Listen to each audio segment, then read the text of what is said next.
ভালোবাসা কখনোই শেষ হয় না, বেঁচে থাকে চিরকাল, কখনো গল্প হয়ে, কখনো কবিতা হয়ে, আবার কখনো স্মৃতি হয়ে। জীবনে সব কিছুই বদলায়, কিন্তু স্মৃতি কখনোই বদলায় না। আসসালামু আলাইকুম, আমি সাথী আক্তার দোহার থেকে বলছি।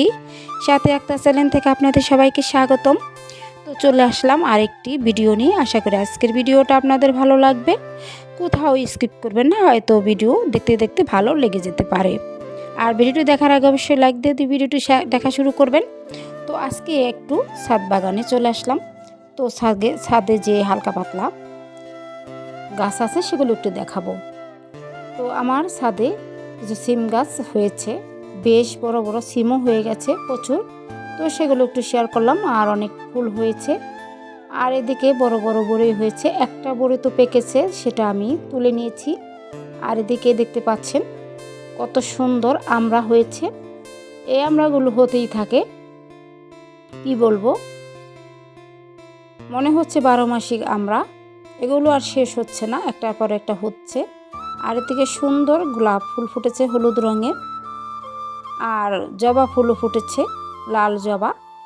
দেখতে অনেক সুন্দর লাগছে। দেখুন, যখন গোলাপ গাছে গোলাপগুলা ফুটে দেখতে অনেক সুন্দর লাগে। তো অনেক কলি আসছে, অনেকগুলা গোলাপই ফুটবে ইনশাল্লাহ, দেখতে অনেক সুন্দর লাগে। তো এর আগেও অনেকগুলা গোলাপ আমার হাজব্যান্ড নিয়ে আসছে, এখন আবারও হবে। আর এদিকে যে আমার বাসায় পাখি আছে, ঘুঘু পাখি, সেগুলো একটু দেখাচ্ছি। খুবই সুন্দর, যখন ওরা ডাকে অনেক শান্তি লাগে। সারাক্ষণই ওরা ডাকে, ভালো লাগে শুনতে। তাই একটু দেখে আসলাম। আর এখন নিচে চলে আসলাম। নিচে এসে সকালে নাস্তাটা করছি। এখানে আলু এবং পেঁপে দিয়ে একটু ভাজি বানালাম। সবসময় আমি ভাজি বানাই না, মাঝে মধ্যে করি। তো আজকে বানিয়ে নিলাম। সবসময় আমি ঘন ডালটাই বানিয়ে থাকি, আমার ছেলেরা পছন্দ করে। এখন রুটিগুলা আমি এক এক করে সেঁকে নেব। তো আমি এক এক করে ছেঁকে নিচ্ছি। ফুলকো ফুলকো করে রুটিগুলো আজকে সেঁকে নিলাম। তো সবগুলোই আমি রুটি বানিয়ে সবাই খেয়ে নিয়েছি। আর এখন যে বাসায় বিড়াল আছে সেগুলোকে খেতে দিচ্ছি। আর ওদের জন্য আমি মাছটা রান্না করি, হালকা মশলা, লবণ এবং একটু তেল দিয়ে সেদ্ধ করি। তারপরে ভাতের সাথে মেখে আমি ওদের খেতে দিই। আর বাসায় যে কুকুর আছে তাকেও খেতে দিলাম। আর আমার বাসায় যে বিড়াল দেখতে পাচ্ছেন, সেই বিড়ালে থেকে একটা বিড়াল, মানে ওর মা 4 বার ছানা দিল। তার থেকে একটা যে দেখতে পাচ্ছেন ওইদিকে সাদা, সেটাও মা মেয়ে। তো মা আবারও ছানা দিয়েছে 4টা। দেখুন, কালো, 2টা কালো, একটা সাদা, আর একটা মায়ের মতো হয়েছে। 4টে ছাড়া। তো ওকেও খেতে দিলাম। দেখুন, ওরা খেতে পারে। যদি আপনাদের কারো লাগে অবশ্যই আমাকে কমেন্টস করে বলবেন, আমি আপনাদের দিয়ে দিব। আমি রাখি না, 2-1টা রাখি শখ করে। তো ওদের জন্য আমি এখানে যে প্রস্রাব পায়খানা করে তার জন্য বালি দিয়েছি, আর এখানে থাকার জায়গা করে দিয়েছি। যেহেতু উপরে রুমগুলো আমার ফাঁকা আছে, সেখানে দিয়েছি। দেখুন কত সুন্দর লাগছে, সবাই মাশাআল্লাহ বলবেন।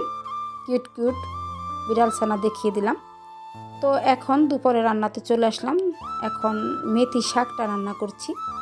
তো ভিডিও দেখতে দেখতে এই পর্যন্ত চলে আসছেন, হয়তো ভিডিওতে লাইক দিতে ভুলে গেছেন। তো প্লিজ আপু ও ভাইয়ারা আমার ভিডিও দেখে একটা লাইক দিবেন। আর ভিডিও যদি ভালো লাগে, রান্না বান্না কাজকর্ম কোনো দিক থেকে, তো সুন্দর একটা কমেন্টস করবেন। আর ফুল ভিডিও দেখবেন। আপনারা অনেকেই ভিডিও না দেখে ভিডিওর থাম্বনেল দেখেই ভিডিওতে কমেন্টস করেন আর লাইক করেন। তো প্লিজ ভিডিওটা দেখার চেষ্টা করবেন। অনেক দিন যাবৎ ইউটিউবে আসছি, এখনও পর্যন্ত কিন্তু 1000 সাবস্ক্রাইব বা 4 ঘন্টা ওয়াচ টাইম হয় নাই। তাই অনেকটাই খারাপ লাগে মাঝে মধ্যে। তারপরও একটা নেশাতে কাজ করে, তার জন্য ভিডিও দিই। ভিডিওতে কিন্তু কোনো ভিউ নেই, লাইক নেই, কমেন্টস নেই, তারপরেও ভিডিও দিই নিজের ভালো লাগে বলে।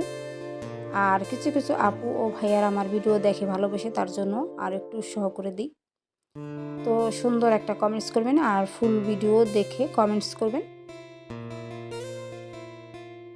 তো এখন যে আমি মেথি শাকটা রান্না করে নিয়েছি, আর এখন মাছটা ভাজা করে রান্না করছি। আর এই মাছ দিয়ে আজকে বড়াটা ভেজে, কালার বড়াটা ভেজে তরকারিটা রান্না করবো, তার সাথে সবজি। তো দেখতে থাকুন। তো সুন্দর করে মাছগুলো ভাজা করে নিলাম এইভাবে। এখন যে বড়াগুলো সেগুলো আমি একটু ভেজে নেব। আপনারা চাইলে এখানে তেল দিয়েও ভেজে নিতে পারেন, অনেক মজা লাগে এরকম বড়া দিয়ে তরকারিটা রান্না করতে। আমি তেল ছাড়াই সুন্দর করে ভেজে নিচ্ছি, একটু বেশি করেই ভেজে নিলাম। তো এরকম হয়েছে। তো ভেজে নিচ্ছি, এখন মশলাটা কষিয়ে নিচ্ছি। আর আগে থেকেই আমি হালকা করে সবজিগুলা যে তরকারিতে দেব সেগুলো সিদ্ধ করে নিয়েছি, যেমন ফুলকপি, মূলে, আলু, পেঁপে এগুলো। আর আমার ছাদ বাগানে যখন গিয়েছিলাম তখন 2-3টা বেগুন নিয়ে আসছি, ছাদের বেগুন। তো সেগুলো একটু পরে দিয়ে দিব। আজকে ছাদ থেকেই বেগুনটা, নিজের গাছের বেগুন দিয়ে রান্না করব তরকারিটা। তো ভালো করে একটু কষিয়ে নেব, তাহলে হয়ে যাবে খুব তাড়াতাড়ি রান্নাটা, যেহেতু সবজিগুলো সিদ্ধ করাই আছে। তো এখন ঝোল দিয়ে দিয়েছিলাম, দেখুন এরকম ঝোল হয়েছে। আর ঝোলটা অনেকটাই শুকিয়ে নেব। আর এমনি তো বড়া যখন দিয়ে দিব ঝোলটা শুকিয়ে যাবে। এভাবে বড়া দিয়ে তরকারিটা খেয়ে দেখবেন, খুবই মজা লাগে। যখন কই মাছ দিয়ে খাবেন তখন আরও মজা লাগবে। আমি শুনেছি বা খেয়েছি, কই মাছ দিয়ে এই বড়ার তরকারিটা খেতে অসাধারণ হয়। তো বড়াগুলো দিয়ে দিলাম, আর এখন মাছগুলোও দিয়ে দিব। তো মাছগুলো আমি এক এক করে দিয়ে দিচ্ছি। তো বেশিক্ষণ রান্না করব না, তাহলে বড়াগুলো সেদ্ধ হয়ে ভেঙে যাবে।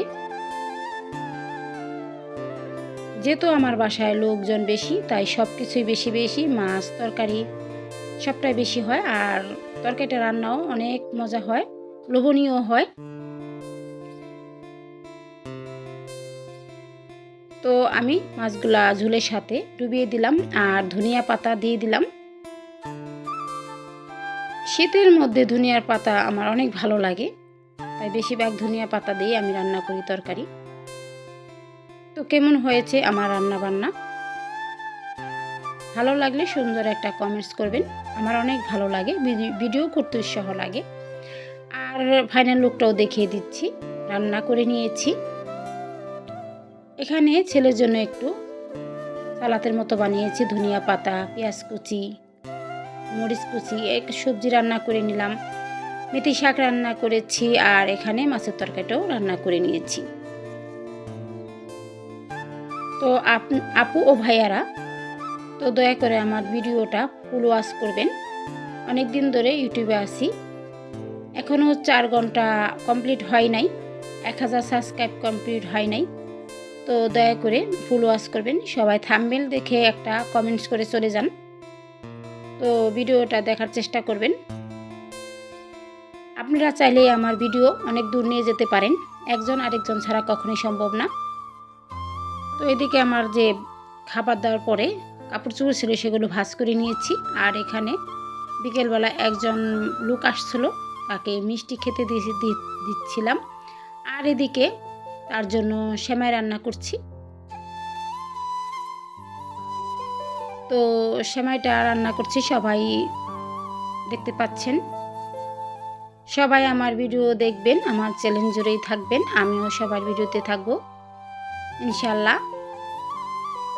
সবাই ভালো থাকবেন, সুস্থ থাকবেন। আর আমার জন্য, আমার হাজব্যান্ডের জন্য, আমার ছেলেদের জন্য দোয়া করবেন। আমিও সবার জন্য দোয়া করব। আর শীত যেহেতু বেশি চলে আসছে, সবাই একটু সাবধানে থাকবেন। সবাই গরম কাপড় চোপড় পরিধান করবেন। যাদের বাসায় ছোট ছোট বাচ্চা আছে তাদেরকে অনেক যত্ন নেবেন, যেন ঠান্ডা লেগে না যায়।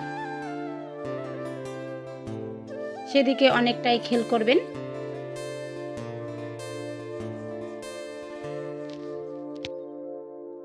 তো এত ধৈর্য ধরে আমার ভিডিওটা দেখার জন্য অসংখ্য ধন্যবাদ সবাইকে। এখন বিদায় নিব, আর আমরা সবাই মিলে এখন সেমাইটাও খেয়ে নিব। তো কেমন হয়েছে সেটাও কমেন্টস করবেন। অসাধারণ হয়েছিল সেমাইটা। ভালো থাকবেন, ধন্যবাদ সবাইকে।